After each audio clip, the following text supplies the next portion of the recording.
ఈ పొటాటోని నేను 1 మంత్ వరకు మాయిశ్చర్ ఎక్కువ ఉన్న కండిషన్స్‌లో ఉంచేసానండి. అండ్ సన్‌లైట్ కూడా ఎక్కువ ఉండింది.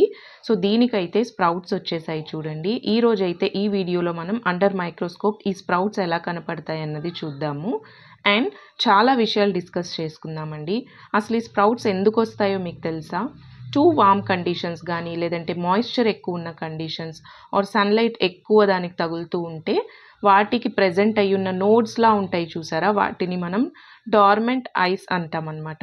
ఆ డార్మెంట్ ఐస్ అన్నవి యాక్టివేట్ అయ్యి స్ప్రౌటింగ్ అన్నది స్టార్ట్ అవుతది. లైట్ ఎక్కువగా ఉండటం, లేదంటే మాయిశ్చర్ ఎక్కువగా ఉండటం ఇలాంటి కండిషన్స్ ఉన్నప్పుడు వాటికి సిగ్నల్ అనమాట. ఇంకా నిద్రపోయింది చాలు ఈ డార్మెంట్ ఐస్ మీరు లేచి ఇంకా ఫోటోసింథసిస్ స్టార్ట్ చేయండి అన్నట్టు సిగ్నల్ ఇస్తాయన్నమాట. సో, ఆ టైంలో ఆ డార్మెంట్ అయ్యున్న ఐస్ అన్నవి ఫోటోసింథసిస్ చేసుకోవడానికి మెల్లగా స్ప్రౌటింగ్ అన్నది స్టార్ట్ చేస్తది. ఈ స్ప్రౌటింగ్ జరిగినప్పుడు న్యూట్రిషనల్ చేంజెస్ అన్నవి వస్తూ ఉంటాయండి. ఎందుకంటే స్ప్రౌటింగ్ అంటే ఇంకొక కొత్త మొక్క దాని లైఫ్‌ని స్టార్ట్ చేసుకోవడం అనమాట. అంటే పొటాటోస్‌లో ప్రెజెంట్ అయ్యున్న న్యూట్రియంట్స్‌ని యూజ్ చేసుకొని లైక్ కార్బోహైడ్రేట్స్, వైటమిన్ సి ఇంకా మిగతా న్యూట్రియంట్స్‌ని యూజ్ చేసుకొని షూట్స్ అన్నవి గ్రో అవుతాయి. స్ప్రౌటెడ్ పొటాటోస్ తినకూడదు, దానివల్ల హెల్త్ ఎఫెక్ట్స్ ఉంటాయి అని చెప్పి మనం చాలాసార్లు వింటుంటాం కదండి. ఎస్ అండి, ఇందులో higher levels of natural toxins ఉంటాయి. అది తినడం వల్ల nausea, vomiting, health issues like diarrhea, abdominal pain ఇవన్నీ రావచ్చండి. అది కూడా లార్జ్ క్వాంటిటీస్‌లో తింటేనే.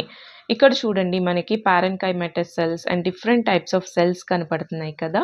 ఇక్కడ మనకి వాస్కులర్ బండిల్స్ కూడా కనపడుతున్నాయి like xylem and phloem. Xylem మనకి వాటర్ ట్రాన్స్పోర్ట్‌లో యూజ్ అయితే ఫ్లోయం ఫుడ్ అండ్ న్యూట్రియంట్స్ ట్రాన్స్పోర్ట్‌లో యూజ్ అవుతదండి. ఈ క్లిప్‌లో చూడండి మీకు ఇక్కడ ట్రైకోమ్స్ అన్నవి చాలా క్లియర్‌గా కనపడుతున్నాయి. అంటే fine hair like structures present on sprouts. So, ఇంకొక ఇంపార్టెంట్ థింగ్ ఏంటంటే ఈ స్ప్రౌట్స్‌లో మనకి గ్లైకో ఆల్కలాయిడ్స్ అనే కాంపౌండ్స్ ఉంటాయండి. విచ్ ఆర్ న్యాచురల్ టాక్సిన్స్ అనమాట. సో, వాటిల్లో సొలానిన్ అండ్ చాకోనిన్ అని చెప్పి ఈ గ్లైకో ఆల్కలాయిడ్స్ ఉంటాయి.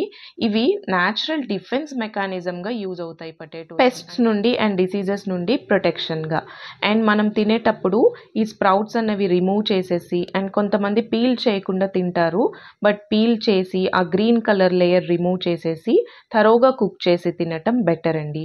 రింకిల్ అయిన potatoes, soft and of smell వస్తున్న పొటాటోస్ కన్జ్యూమ్ చేయకుండా ఉండటం చాలా బెటర్ అనమాట. ఈ ఇన్ఫర్మేషన్ మొత్తం మనకి జూలై 2024లో టైమ్స్ ఆఫ్ ఇండియా వాళ్ళు మెన్షన్ చేశారు. సో, ఇవైతే మీకు యూస్‌ఫుల్‌గా అనిపించింది అని నేను అనుకుంటున్నాను. మీ వ్యూస్ ఏంటో కమెంట్స్‌లో షేర్ చేసుకోండి. Thank you.